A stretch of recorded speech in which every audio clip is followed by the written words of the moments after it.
Lu udah tau lah kalau BNX ini netral. Jadi kita nggak percaya tuh hasil survei. Ada survei versi BPS.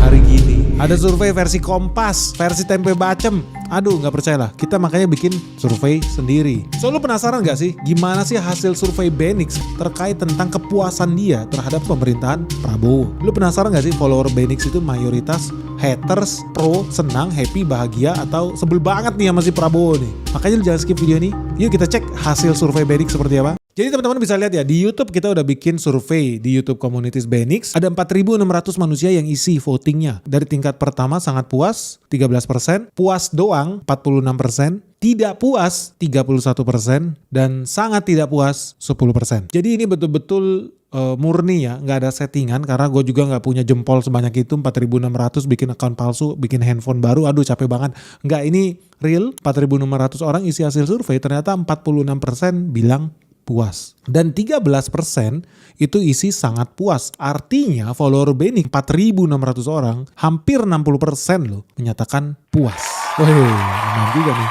Ternyata mayoritas penonton BNX puas loh terhadap kinerjanya Presiden Prabowo ya. Good job lah. Terus gimana kalau di Instagram? Di Instagram per detik ini yang udah isi polling itu ada 6.093 manusia. Artinya ya kalau di total sama YouTube tadi udah 10.000 orang lah. Di sini kita lihat ya, sangat puas ada 22%, puas doang 38%, tidak puas 27%, lalu yang terakhir sangat tidak puas ada 13%. Nah kalau di total yang sangat puas dan puas itu adalah 22% ditambah 38%, hasilnya 60%. Artinya mayoritas follower BNX puas dengan kinerja Prabowo.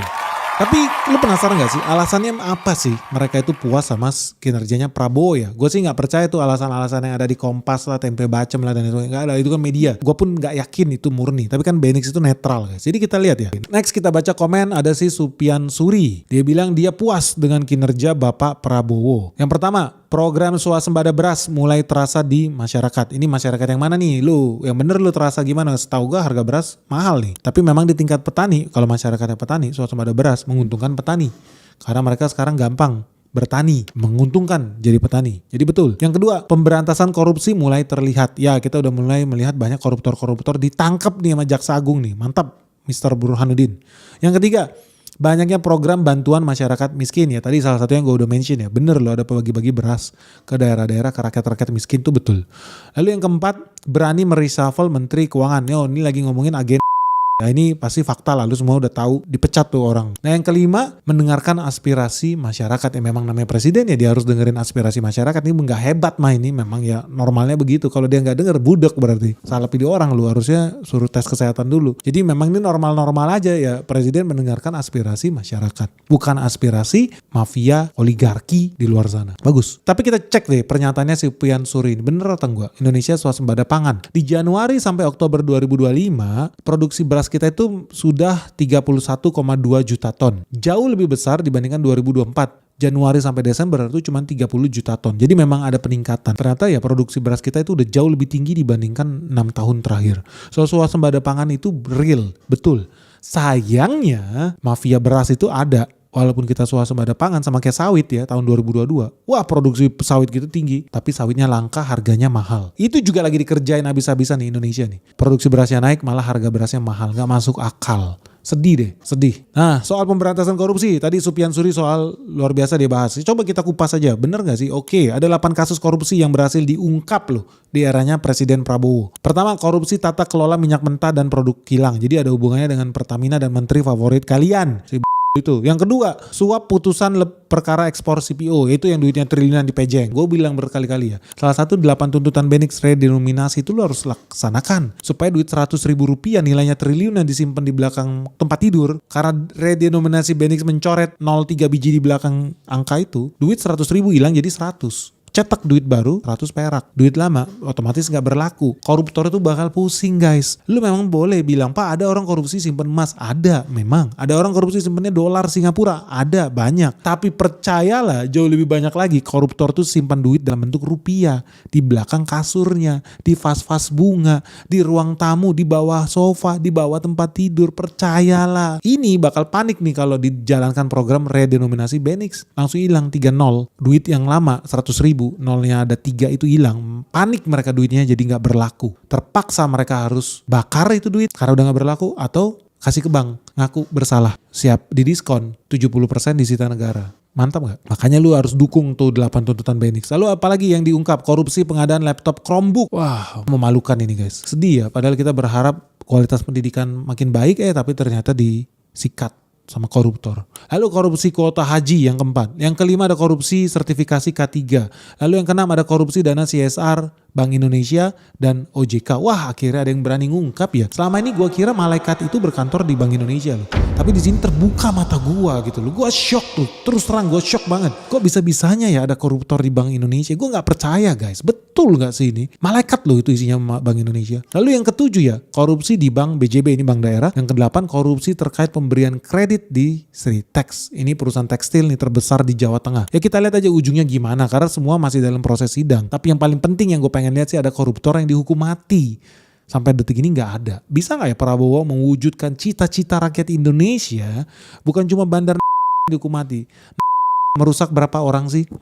Mungkin satu sekolah, mungkin satu SMP, mungkin satu kecamatan, mungkin satu kelurahan. Tapi koruptor guys, itu merusak 300 juta penduduk Indonesia dari Sabang sampai Merauke.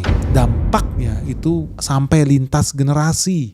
Sampai anak lu, sampai cucu lu terdampak dengan koruptor itu. Makanya koruptor itu lebih kejam guys. Dibanding pembunuhan, lebih kejam dibanding mafia narkoba. Koruptor itu merusak sampai anak cucu lu. Makanya mereka itu wajib dihukum mati. Sayangnya Prabowo sampai detik ini gue gak ada lihat dihukum mati. Lu setuju gak sih? Prabowo lu tunjukkan sih nyali lu menghukum mati koruptor. Dan kalau lu berani ya menghukum mati koruptor, gue yakin ya Prabowo jadi presiden 8 periode. Lu setuju gak coblos Prabowo berkali-kali sampai 8 kali lipat kalau dia berani hukum mati koruptor? Kalau gue setuju sih. Coblos Prabowo jadi presiden 8 kali berturut-turut. Lu setuju gak? Terus kita mau bahas lagi soal mendengarkan aspirasi ya. Coba ya lah kita cek. Pas gue cek ya di Tribun Banyumas. Memang benar Prabowo mendengarkan aspirasi rakyat. Prabowo mengumumkan DPR dicabut tuh tunjangan buat kunjungan luar negeri. Jadi ya didengerin ya masih Prabowo nih. Prabowo juga udah minta sama Puan soal RUU perampasan aset. Tolong segera dibahas. Memang itu haknya DPR, itu kan tugasnya DPR ya buat bikin undang-undang. Lalu ada Indopost Co-ID. Prabowo mendengar aspirasi lu. Lu masih ingat gak kita pernah bikin video loh soal PPATK ini terlalu jenius apa gimana ya? Ada rekening-rekening kok malah dibekukan ya sama kejeniusian mereka ini. Seolah-olah buat mencegah apa katanya judi online. Goblok, yang lu blokir itu judi bandar judinya. Kenapa jadi rakyat-rakyat ini jutaan rakyat rekeningnya lu blokir? Bikin repot aja nih orang nih. Tapi ya Prabowo untungnya mendengarkan video kita. Untung yang mendengarkan aspirasi rakyat karena Prabowo langsung kasih perintah buat dibuka tuh rekening-rekening yang selama ini di freeze. By the way kita juga salah satu korbannya. Ada rekening kita di salah satu bank India itu di freeze, brengsek emang. Tapi ya udahlah karena kalau cita-citanya baik katanya mau memberantas judi online, gua rela gitu ya rekening kita yang memang jumlahnya itu nggak nyampe 1 juta rupiah itu di freeze gitu loh. Jadi ya memang rela. Cuman pertanyaannya ya berapa banyak orang yang dikali berjuta-juta rekening yang di freeze itu yang gak bersalah tapi terdampak. Padahal lu mah bisa lihat ini sih judi online, ini mafia, ini bandar, lu bisa tahu kok. Kenapa gak rekening dia aja yang lu freeze? Kan gitu ya. Dan faktanya sampai saat ini apakah judi online hilang dari muka bumi Indonesia? Tidak. Gue masih sering lihat orang-orang di pinggir jalan, satpam, ojol, gila main judi online setiap hari. Gue lihat betul-betul sedih Indonesia nih. Gila lu, duitnya ribuan triliun habis hilang ke Kamboja. Gila ya Indonesia ini capek-capek dapat duit bansos, BLT, duitnya dipakai buat memperkaya rakyat Kamboja. Lama-lama memang paling bener lu pindah aja ke Kamboja buka usaha, lu disubsidi pakai duit rakyat Indonesia nih. Gila memang nih. Kok bisa-bisanya dibiarin judi online? Tolonglah Presiden Prabowo ini dibinasakan, ini judi online sangat meresahkan lu. Percuma si Purbaya bagi-bagi duit 200 triliun, percuma. Kalau duitnya sampai ke bawah pakai judi online lagi, memperkaya mafia Kamboja. Buat apa? Ayolah, masa nggak bisa diberantas judi online ini? Betul-betul negara kalah loh sama bandar judi ini, kan bodoh banget loh. Kecewa gua di sini, kecewa banget. Next masih ada lagi nih yang puas nih. Siapa nih namanya nggak kelihatan. Intinya dia bilang puas karena saya pelaku dari kebijakan MBG. Pengen nangis rasanya ngelihat teman-teman yang ngelamar kerja di MBG. Oh ini berarti karyawan di dapur ya kali ya. Atau kepala dapur atau chef atau akuntan atau ahli gizi. Intinya dia bilang antusias sekali. Di awal-awal kami gampang nyari tenaga kerja. Dalam sehari ke cover lah tenaga kerja untuk satu dapur MBG. Makin kesini kami mulai bisa mencapai kuota penuh dalam waktu 4 hari. Karena sudah banyak tenaga kerja yang terserap. Oke, good news. Jadi bener ya, MBG ini menciptakan lapangan kerja. Nah, gue udah pernah bikin analisisnya bahwa satu dapur SPPG itu bisa menyerap 50 tenaga kerja. Nah, hari ini ada 11.000 dapur SPPG. Yang artinya kalau lu kali 50 ya ada 500.000 tenaga kerja yang diserap.